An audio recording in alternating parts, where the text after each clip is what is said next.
ఈరోజు మనం కరివేపాకు మునగాకు పౌడర్ చేసుకుందామండి. ఇది హెల్త్కి చాలా మంచిది. ఇందులో కాల్షియం అనుకుంటుందండి. చాలామంది ఏజ్ పెరుగుతున్న కొద్దీ కొంచెం మందికి కాల్షియం ప్రాబ్లం ఉండి బోన్స్ కనుక బాగా నొప్పులేస్తుంటాయి కదండి. ఇలాంటి వాళ్ళ కోసం నేను ఈరోజు ఈ పౌడర్ చూపిస్తానండి. చూడండి, నేను కరివేపాకు తీసుకొచ్చుకొని ఓన్లీ ఒక పేపర్ మీద పోసి ఇలా మొత్తం ఎండే వరకు ఉంచానండి. ఎందుకంటే ఇలా ఎండిపోతే ఆయిల్ ఎక్కువ పట్టదు. చూడండి, కరివేపాకు మునగాకు తీసుకొచ్చి ఇలా మునగాకు పేపర్ మీద పెట్టి బెడ్ కింద పెట్టానండి. ఒక 2-3 డేస్ తర్వాత ఇలా మునగాకు కూడా మొత్తం ఇలా ఎండిపోయింది. ఇప్పుడు వీటితోనే పౌడర్ చేసుకున్నాము. వీటికి ఏమేమి కావాలంటే ఒక 2 టేబుల్ స్పూన్స్ పల్లీలు, ఒక 2 టేబుల్ స్పూన్స్ శనగపప్పు,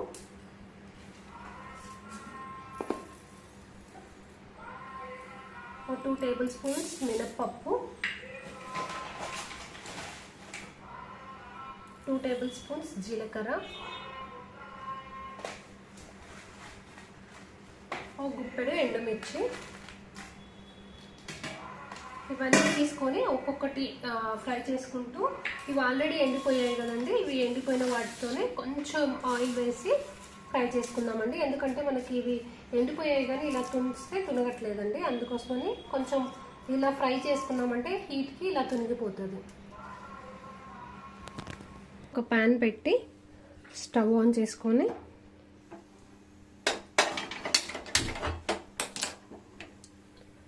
ప్యాన్ బాగా హీట్ అయ్యాక కొంచెం ఆయిల్ వేసుకోవాలి.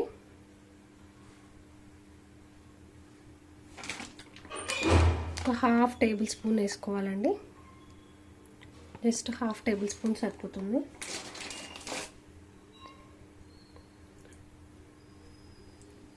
ఈ ఆయిల్ని మనం ప్యాన్ మొత్తం స్ప్రెడ్ అయ్యేలాగా చేయాలి.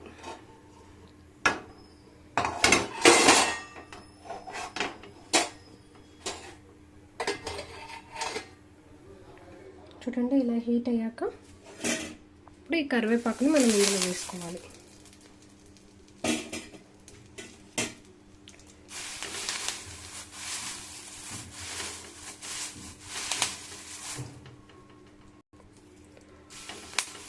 ఇలా పైకి కిందికి అంటూ మొత్తం కింద మాడిపోకుండా కలుపుకోవాలండి. ఇది తొందరగా చేంజ్ చేసుకోవాలండి. ఎందుకంటే ఇది ఆల్రెడీ మనకు ఎండిపోయి ఉంది కాబట్టి తొందరగా నల్లగా అవుతుంటుంది. ఇలా నల్లగా కాకుండా చేసుకోవాలి.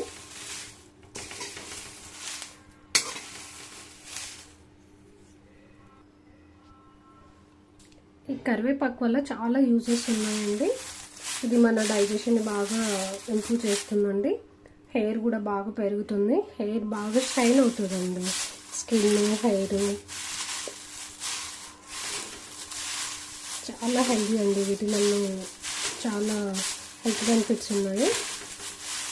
చూడండి, కొంచెం మనం ఇలా చేసుకుంటే ఎలా సౌండ్ వస్తుందో చూడండి.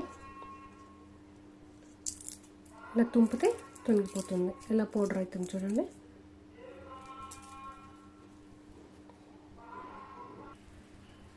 చూడండి, ఇప్పుడు ఇలా ఒకటి పట్టుకొని చూస్తే మొత్తం ఇలా తునిగిపోతుంది.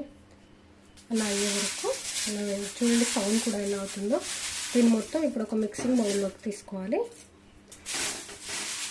మీరు ఇలా ఎండబెట్టుకోకుండా తీసుకున్నా కానీ కొంచెం ఆయిల్ ఓన్లీ ప్యాన్కి వేసి మిగతాది ఇలా తీసుకున్నా కానీ ఇలా కరకరలాడేటట్టుగా వస్తుంది. అదే టైంలో మునగాకు వేసుకోవాలండి. దీనికి ఆయిల్ అవసరం లేదు. లో ఫ్లేమ్లో పెట్టుకొని మునగాకు కూడా ఒక 2 మినిట్స్లో మొత్తం ఇది కూడా మంచిగా ఫ్రై అయిపోతుందండి. దీన్ని కూడా ఇలా కింద అడుగు రెడ్గా అవ్వకోకుండా తక్కువ ఫ్లేమ్తో ఇలా చేయాలి. చూడండి, మునగాకు కూడా ఇలా పట్టుకుంటే మొత్తం ఇలా స్మాష్ చేస్తే చూడండి మొత్తం పౌడర్ లాగా అవుతుంది. ఇలా అయ్యే వరకు చూడండి. తర్వాత ఫ్లేమ్ మంటను ఆర్పేసుకోండి. ఇప్పుడు మనం కరివేపాకుని మిక్సీ పట్టుకుందాము. చూడండి,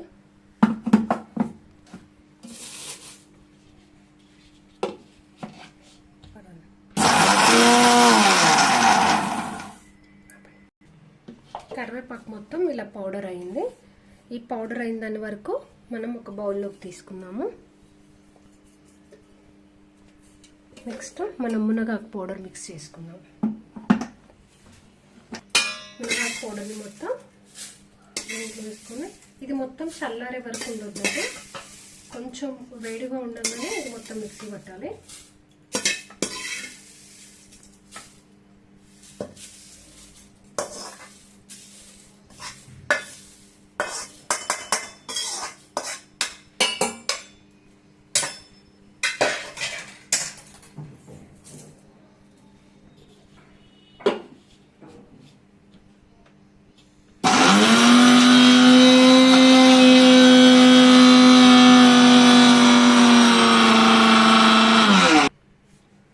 మునగాకు కూడా మొత్తం పౌడర్ అయిందండి.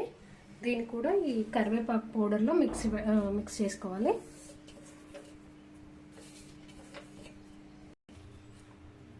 ఇందులో ఒక ½ టేబుల్ స్పూన్ ఆయిల్ వేసుకోవాలండి. ఎందుకంటే ఇప్పుడు పప్పులు ఎండుమిర్చి వేయించుకోవాలి కాబట్టి ఫస్ట్ పప్పులు వేయించుతామండి. పల్లీలు, శనగపప్పు, మినప్పప్పు, జీలకర్ర,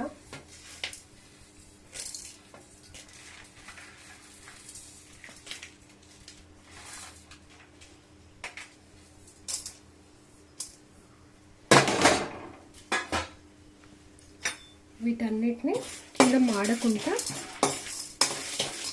ఒక 2 మినిట్స్ ఇలా ఫ్రై చేసుకోవాలండి. ఈ పప్పులు ఉంటే టేస్ట్ ఉంటుంది, పిల్లలు కూడా తినడానికి బాగా ఇష్టపడతారు. అందుకోసం ఈ పప్పులు వేసుకుంటామండి. ఇడ్లీలోకి రైస్లో కూడా ఈ కరివేపాకు మునగాకు పౌడర్ చాలా బాగుంటుందండి. కర్రీ వండేటప్పుడు కర్రీలో కూడా వేసుకోవచ్చు, డైరెక్ట్ రైస్లో, ఇడ్లీలో, దోశలో కూడా తినవచ్చు.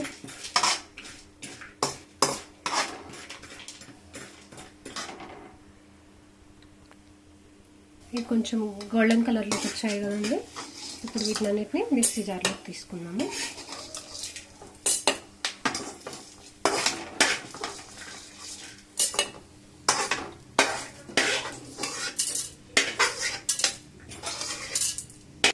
నెక్స్ట్ ఇదే ప్యాన్లో మనం ఎండుమిర్చి వేసి 2 మినిట్స్ ఫ్రై చేసుకోవాలి. ఎండుమిర్చిని ఒక 2 మినిట్స్ ఇలా ఫ్రై చేసుకోవాలి. ఇవి కూడా ఇలా గోల్డెన్ కలర్ వచ్చే వరకు వేయించుకోవాలి. వీటిని నెక్స్ట్ ఒక మిక్సీ బౌల్లోకి తీసుకున్నాము.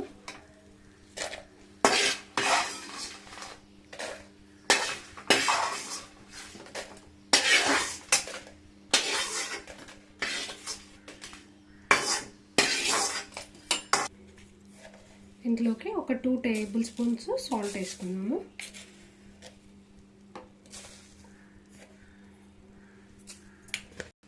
ఇప్పుడు వీటిని కూడా మనం మెత్తగా పౌడర్ లాగా చేసుకుందాము.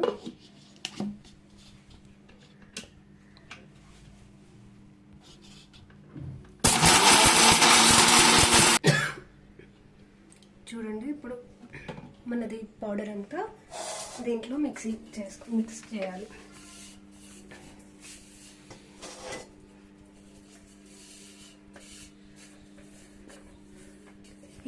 ఇక్కడ చూద్దాం. ఈ పప్పులన్నీ వేయటం వల్ల మనకు చాలా టేస్ట్ ఉంటుంది. రైస్లో కూడా పిల్లలకు కనుక బాక్స్ కలిపి పెట్టుకోవడానికైనా బాగుంటుందండి. అంటే ఈ పప్పులు ఉండటం వల్ల ఇంకా ఎక్కువ టేస్ట్ వస్తుంది. చారులో ఇలా వేసుకున్నా బాగుంటుందండి. వీటిని చేతితోనే ఇలా మొత్తం కలిపేసుకోవాలి.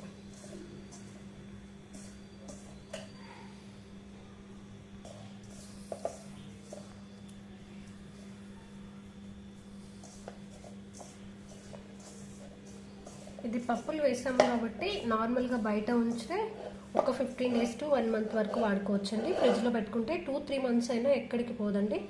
ఎంత హెల్దీ. మనం బయట కాల్షియం టాబ్లెట్స్ వేసుకున్న వాటితో సైడ్ ఎఫెక్ట్స్ ఉంటాయి, కానీ మనకు కావాల్సినంత కాల్షియం ఇప్పుడు మునగాకులో, కరివేపాకులో ఉంటుంది కదండి. ప్రతి ఒక్కరికి తినడానికి కూడా చాలా బాగుంటుందండి. తినడానికి ఏం కష్టంగా కూడా ఉండదు. ఈ పప్పులు వేసుకోవడం వల్ల మంచి టేస్ట్ వస్తుంది. మీరు కూడా ట్రై చేయండి, ఎలా ఉందో నాకు కామెంట్ చేయండి. ఇలా ఒక స్టీల్ బౌల్లో దీన్ని స్టోర్ చేసుకోవచ్చు అండి. నేనైతే ఎవ్రీ 20 డేస్కి ఒకసారి నాకు ఈ బాక్స్ నిండా చేస్తాను, అయిపోతుందండి. పిల్లలు, మా హస్బెండ్ అందరు బాగా మంచిగా తింటారు.